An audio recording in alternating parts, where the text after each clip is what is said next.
Uric acid जब आप body पैदा होता है, अल्लाह ताला ने मां बॉडी के अंदर जितने जोड़ हैं उसके अंदर एक खास रुतूबत है। जितने बच्चों का आप देख लें उसके अंदर आपको फ्रोजन फूड, पढ़ी लिखी जो माँ है ना, उस वक्त अनपढ़ माँ से 1000 दर्जे ज्यादा माँ, तो उसकी वक्त की माँ गर्म करती थी, अपने हाथ से चूल्हा जलाती थी। यकीन करें अल्लाह खुद ब खुद उसमें बरकत भी डाल देता था और अपने हाथ से बना के देता।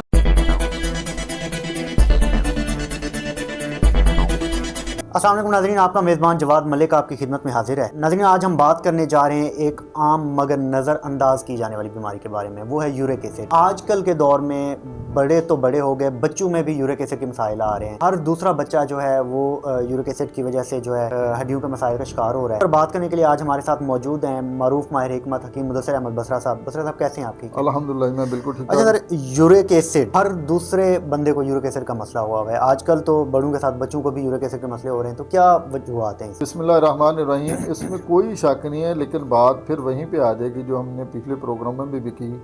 इसकी सबसे बड़ी वजह आपके बाजारी खाने हैं। कसरत से गोश्त का इस्तेमाल है कि मैं ये नहीं कहता कि गोश्त का इस्तेमाल ना करें, जरूर करें, लेकिन हफ्ते में एक दफा।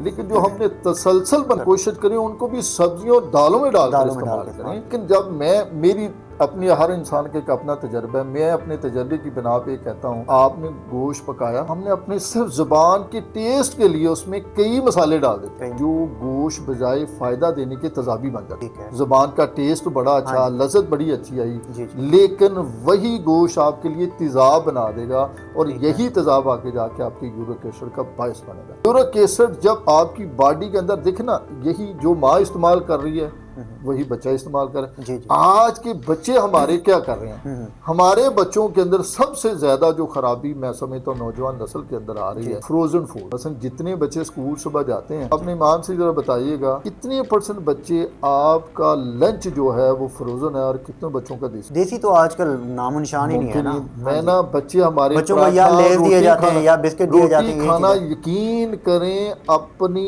तौहीन महसूस करते हैं, ये दिल नहीं कर रहा। हाँ, उसमें यकीन करें जितने बच्चों का आप लंच देख लें तो उसके अंदर आपको फ्रोजन फूड ही नजर आएगा। अच्छा हकीम साहब, एक चीज़ और भी है, हम लोग भी जब स्कूल जाते थे, आप तो हमसे पहले के उसमें हैं, उस टाइम हमें जो माएँ थी वो घर की ताज़ा रोटी, ठीक है, मक्खन में जिसे वो पंजाबी में चुपड़ी कहते हैं, ठीक है, वो बना के देती, साथ में रात का बचा हुआ सालन हम लोग लेके जाते थे। कोई शक लेकिन आज के बच्चे तो उसमें भी जो सबसे बड़ी वजह है ना, हाँ जी, अगर जो आप देखें तो वो माँ का कसूर है। हाँ जी, आज की पढ़ी लिखी जो माँ है ना, हाँ जी, तो यकीन कर हो सकता है ये बात कईयों को बुरी भी लग रही, तो मैं समझता हूँ कि उस वक्त की अनपढ़ माँ से 1000 दर्जे अच्छी थी आज की माँ। वो यकीन करें सुबह मुझे बड़ी अच्छी तरह याद है, सबसे पहले तो यकीन करें हमें डंडों से उठाया जाता था भाई फजर का नमाज पढ़े। और यकीन करें मुझे बड़ी अच्छी तरह याद है कि जब हम मस्जिद में सुपारा पढ़ के नहीं आते थे तो उस दिन हमें नाश्ता नहीं मिलता था। तो हमें जब एक दिन भूखा रहना पड़ता था तो अगले दिन कोशिश होती थी जल्दी नमाज भी पढ़नी है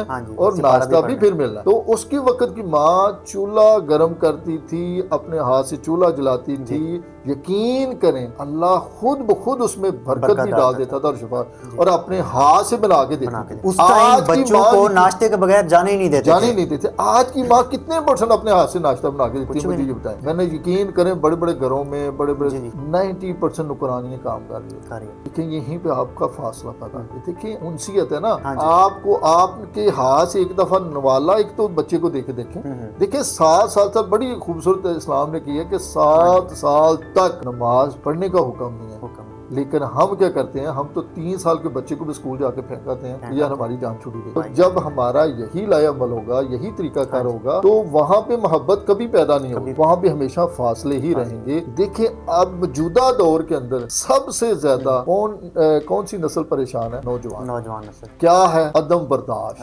बर्दाश्त बिल्कुल खत्म होता जा रहा है। यकीन करें रोडों पे देखें, कहीं भी देखें, छोटी छोटी बातों पे लड़ाई झगड़े। अच्छा, आपने अदम बर्दाश्त की बात की है, मेरे अपने इलाके में है, मेरे वहाँ पे कल का वाकया है। एक नौजवान लड़का था, बहुत ही खूबसूरत नौजवान था, छोटे भाई ने उसको छुरिया मार के कत्ल कर दिया। क्या वजह क्या है? कोई घर में बहस हो गई है नॉर्मल। लेकिन कभी जवाद भाई आपने कभी देखा कि हमने जिंदगी में कितनी दफा अपने बच्चों के करीब बैठा के बताया कि बेटा बर्दाश्त क्या चीज है, सब्र क्या चीज है, शुक्र क्या चीज है।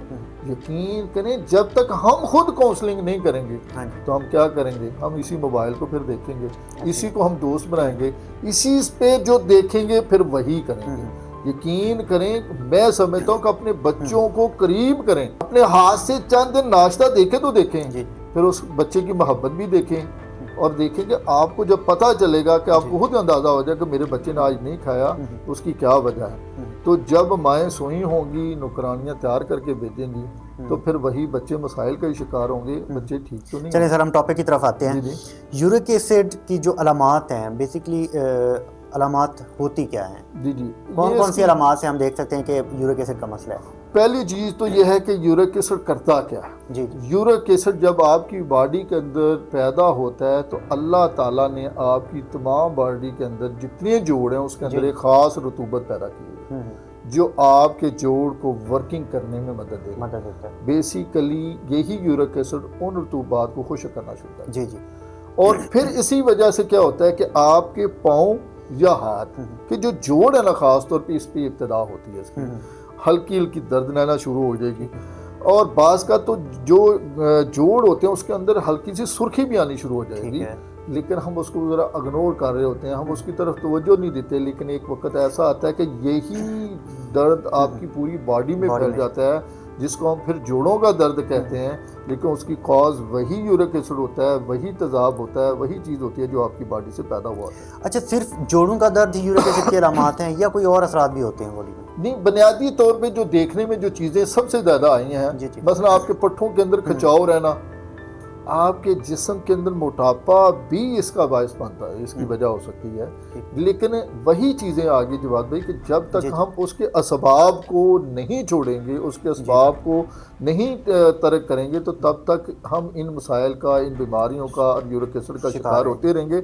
लेकिन ख़ास तौर पे जो अक्सरियत में देखा गया है वो यही चीज़ें हैं कि आपके जोड़ों के अंदर, आपके जोड़ों के ऊपर सोजश की वजह से, रतूबत खुशनुमा और पट्ठों के अंदर मसलसल कचाव रहने की वजह से इसका बायस यूरिक एसिड ही है। अच्छा सर, देसी तिब में यूरिक एसिड का क्या इलाज है कोई मौजूद? जी बिल्कुल, मैं समझता हूँ इसका बड़ा बेहतरीन और कामयाब तरीन इलाज है। सिर्फ मैं समझता हूँ खाली अदरक, यकीन करें जिसको हर घर में मौजूद होता है। सोंड है जिसको हम दूजे हमारी तिब की ज़बान में कहते हैं और आम लफाज में अदरक कहते हैं। अच्छा, फ़र्ज़ करें आपको इब्तदाई अलामत जब ये महसूस होना शुरू हो गई हैं, सिर्फ अदरक का कावा, यकीन करें सिर्फ अदरक का कावा, यानी कि आप 1 इंच का टुकड़ा लेना, कुछ नहीं डालना आपको। ठीक है।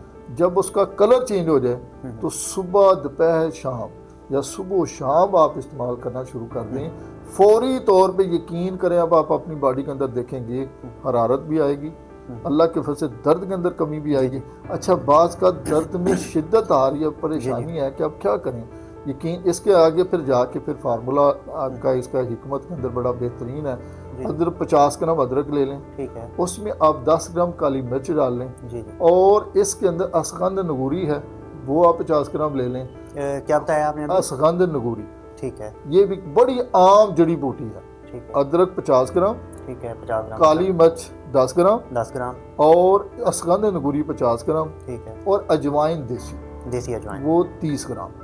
ये 4 चीज़ों का आप पाउडर बना लें, ठीक है, सुबह शाम खाने के बाद, ठीक है, सिर्फ आप इस्तेमाल करना शुरू करें। बादी चीज़ों से परहेज करें, फास्ट फूड से परहेज करें। अच्छा, इसका इस्तेमाल थोड़ा सा बता दें, पानी में मिक्स करके पीना है या वैसे ही आप मुंह में रख के ऊपर से पानी पी लें, ठीक है, सुबह शाम पी लें। फकी की शक्ल में ये पाउडर बन जाएगा।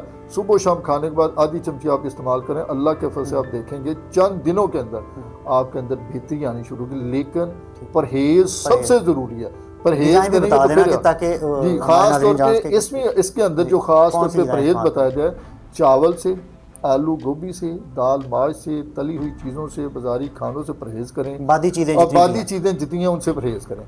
लेकिन इसके साथ आप जो ग़िज़ाएँ आप इस्तेमाल करें, आप टिंडे, कद्दू, शलजम, काले चने का शोरबा, गोश्त का शोरबा भी आप इस्तेमाल कर सकते हैं। बास्कत अच्छा क्या होता है कि जब यूरिक एसिड होता है तो सबसे ज़्यादा हम जोर दे देते हैं कि गोश्त बिल्कुल छोड़ दें। मैं ये नहीं कहता, मैं पहले भी आपको कहा है कि गोश्त ज़रूर इस्तेमाल करें सब्जियों, क्योंकि आपकी बॉडी को प्रोटीन की भी ज़रूरत है। जी जी। लेकिन अगर आप बिल्कुल प्रोटीन बंद कर देंगे तो वो चीज़ें भी वीक होने शुरू हो जाएंगी। और प्रोटीन आपकी हड्डियों को मजबूत करती है।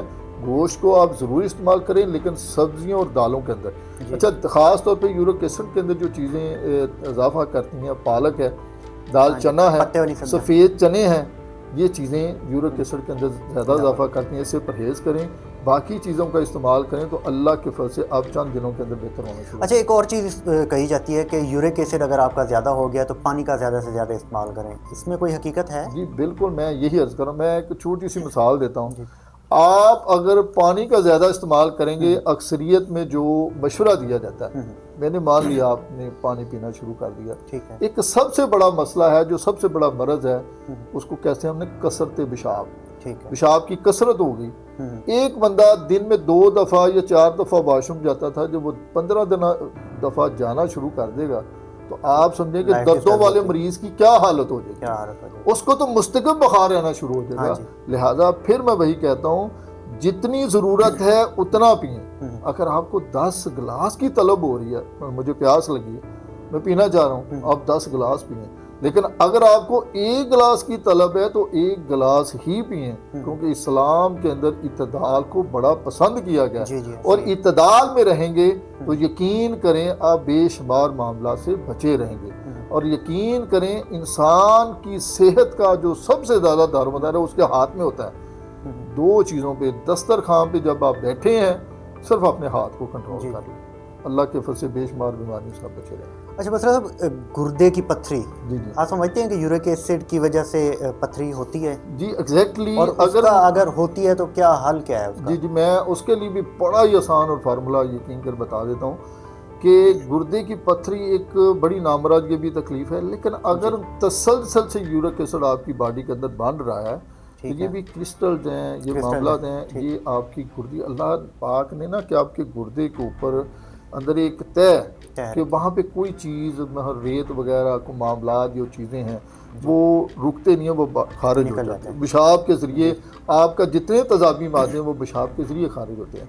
लेकिन जब आपकी कसरत से जब इसका इलाज नहीं करवाएंगे तो फिर 100% आपके गुर्दे के अंदर पथरी बननी शुरू हो जाएगी। उसके लिए बड़ा ही आसान सा फार्मूला है, यकीन करें कि किसी के पास जाने की ज़रूरत है। पहले तो आप ये देखें कि मुझे गुर्दे की अगर पेन हो रही है या गुर्दे की पथरी महसूस हो रही है तो मुझे पता कैसे चलेगा।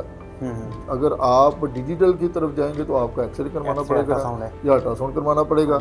लेकिन तिब के अंदर भी इसका बड़ा ही आसान टेस्ट है कि आप सुबह का पहला पेशाब लें, ठीक है, उसको 1 गिलास पानी में, 1 गिलास शीशे वाला हो या शीशे की बोतल हो, उसके अंदर वो सारा पेशाब आप करें, ठीक है, उसको 1 घंटा पड़ा रहने दें। उसमें पानी डाल के उसमें कुछ नहीं, या सिर्फ पेशाब, ठीक है। सुबह उठना है, उसको तिब की ज़बान में कहलूला कहते हैं, ठीक है। आप शीशे की बोतल ले लें या शीशे का, आपने जो पेशाब है वो सारा उसके अंदर करना है, ठीक है, और उसको 1 से 2 घंटे के लिए आप रख दें। यकीन करें आपको खुद ही नजर आ जाएगा कि मेरा पेशाब बिल्कुल क्लियर है या इसके अंदर नीचे कोई रेत वगैरह बैठी है या कोई रेत के ज़रात हैं, आपको क्लियर हो जाएगा कि वाकई मेरे गुर्दे के अंदर पथरी है। अच्छा, पथरी है तो अब मुझे क्या करना चाहिए? इसके लिए भी बेहतरीन जो चीज़ है तुख्मे खरबूजा है, ठीक है, खरबूजे के बीज जिसको कहते हैं। ये यकीन करें आपके गुर्दों की बेहतरीन फिल्ट्रेशन है, बेहतरीन अल्ट्रासाउंड है। मैं समझता हूँ कि जिस बंदे को कुछ भी नहीं है ना, उसको भी महीने में 1-2 दफ़ा ये पी लेने चाहिए, इतनी आला चीज़ है। आपने खाने वाले 3 बड़े चम्मच, ठीक है, और 2 गिलास पानी लेना है, ठीक है, उसको ग्राइंडर में डाल लें, उसको खूब अच्छी तरह ग्राइंड करें, करके उसको भून लें। भूनने के बाद टाइप बन जाएगा, जी बिल्कुल, समझ उसका शेक बन जाएगा, उसका जूस बन जाएगा। उसको भून लें, भूनने के बाद दिन में यही पानी 2 दफ़ा आप इस्तेमाल करें। आप सुबह देखेगा कि आपकी मसाने के अंदर, गुर्दों के अंदर जितना गंद था या कोई चीज़ ऐसी थी वो बाहर निकल आएगी। अच्छा, पथरी के इसके लिए मज़ीद और जो हुक्मा ने बताया है, इसके लिए जौ का पानी 1 मुट्ठी आप जौ लें, उसको 2 गिलास पानी लें, और इंशाल्लाह 2 से 3 mm की जो पथरी है वो इंशाल्लाह इसके इस्तेमाल से निकल जाएगी। उसका आपने अच्छी तरह बॉयल करना है। जब 1 गिलास रह जाएगा उसको दिन में 1 दफ़ा पिए, अल्लाह के फल से वो पथरी छोटी मोटी जो है वो निकल जाएगी। ठीक है। अच्छा बसरा, प्रोग्राम का वक्त ख़त्म होने लगा है, तो आखिर में मुझे बता दें वर्जिश का क्या किरदार है यूरिक एसिड कम करने में?